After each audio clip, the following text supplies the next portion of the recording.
Good afternoon, everybody.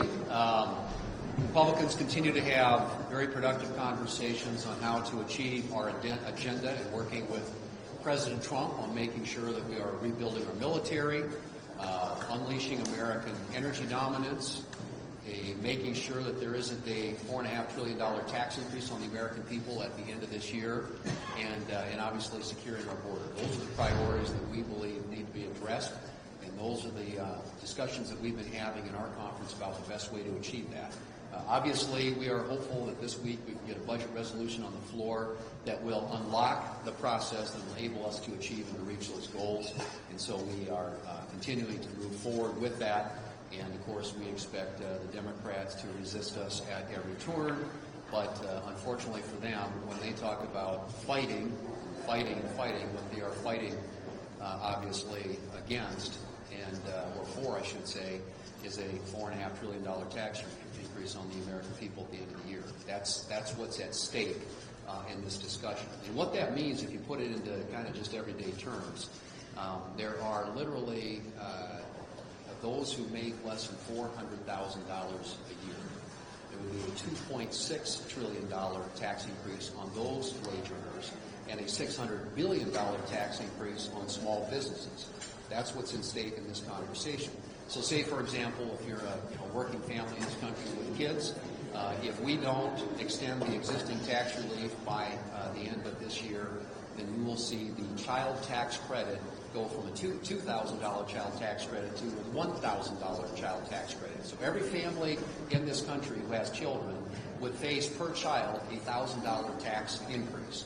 And if you look at the standard deduction, now 91% of the people in this country claim the standard deduction. Well, if we don't take action by the end of this year to extend the existing tax policy, you would see that standard deduction cut almost in half. So from about $30,000 to about half that. Again, hitting middle-income families. That's what we are talking about, and that's what we are doing in this process, is working on an agenda that will be good for the American people, will bring down the cost of energy, that will allow them to keep more of what they earn, that will keep the country safe and secure for future generations, and make sure that our southern border is secure.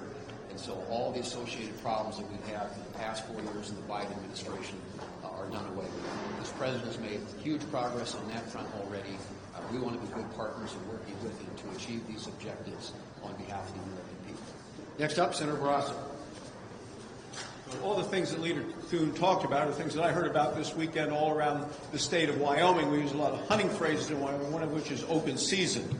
And for the last 4 years with the Democrats, it was open season on high taxes and on reckless spending. And that needs to end, and it's going to end right now. Now what the Democrats want to do even worse is have taxes go up by $4 trillion. It would be the largest tax increase in the history of America, and Republicans are here standing resolved to not allow that to happen.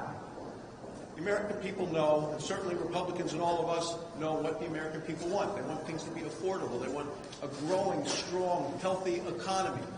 During the first Trump administration, we've had the best economy in my lifetime. And I know when I talk to people at home, they want affordable prices, they want good wages. That's what we had that last time. Growing wages, affordable prices. We do not have that coming out of the Biden administration. People want the common sense policies that the Republicans had in the past. They want to return to that, and we are committed to getting America back on track.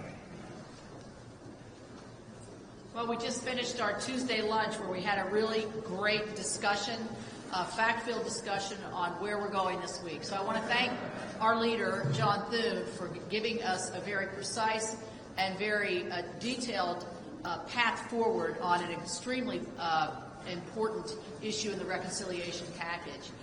This is going to fulfill not just the promise of what President Trump ran on and what he was elected on, energy independence, border security, national security, and then prosperity for every American family, which, as you've heard the previous two speakers, includes not letting their taxes go up, letting small businesses grow, and letting the American people decide how and where they want to spend their own money. So we look forward to this week. We are, I think, very united coming out of lunch and into this. And so I think that this week will be tough. but it will, I think, result in a very meaningful and solid future for the American people.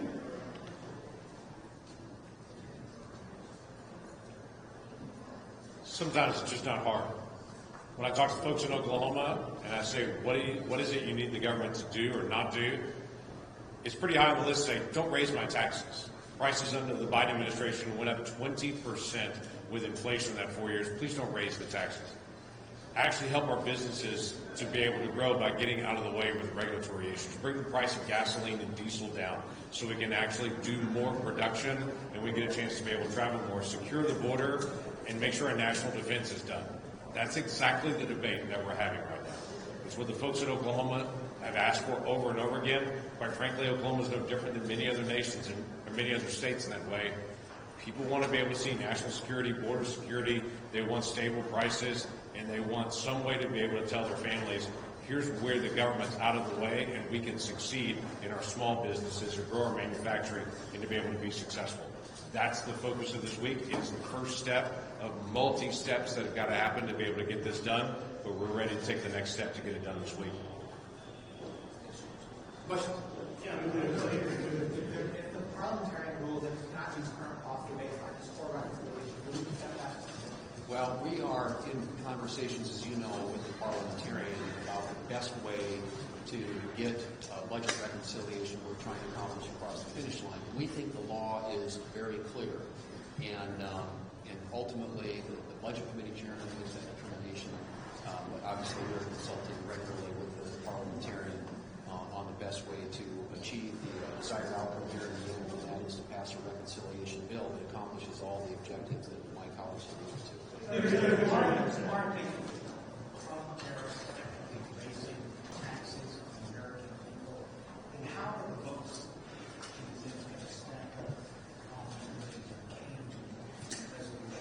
Well, my expectation had been at least that we would vote on the Kane resolution today. We will see. Are they still voting on the floor? If they're still going, that may get pushed to the end. That may end up voting on it tomorrow.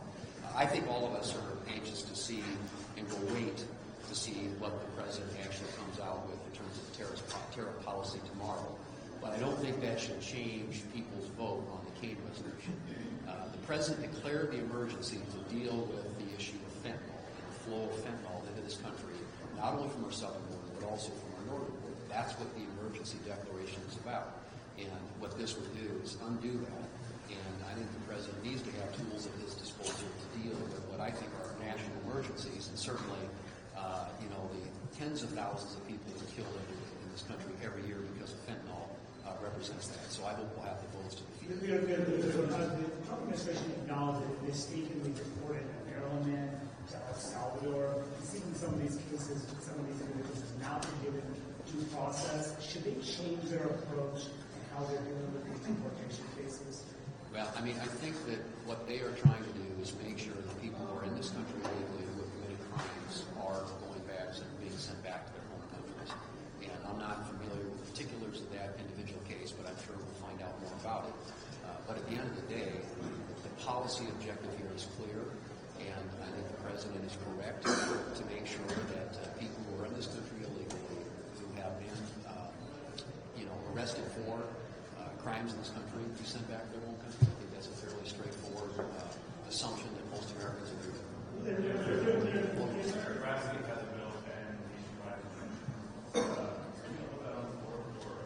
Well, we'll see. I don't think they've marked it up yet in the Judiciary Committee. I think he intends to do that. My understanding is at least the House is moving a similar bill, although not an identical bill. But we'll consider that. I think this explosion that we've seen in injunctions issued by district court judges that are designed to apply nationwide is a trend and phenomenon that needs to be addressed. And I don't think that's in any way what the founders intended district court's authority to be about. Obviously, that's also being appealed, and so we'll see what happens there. But if Senator Grassley gets a bill through the committee, and it looks like we have an opportunity to schedule it for the floor, we'll give it every consideration.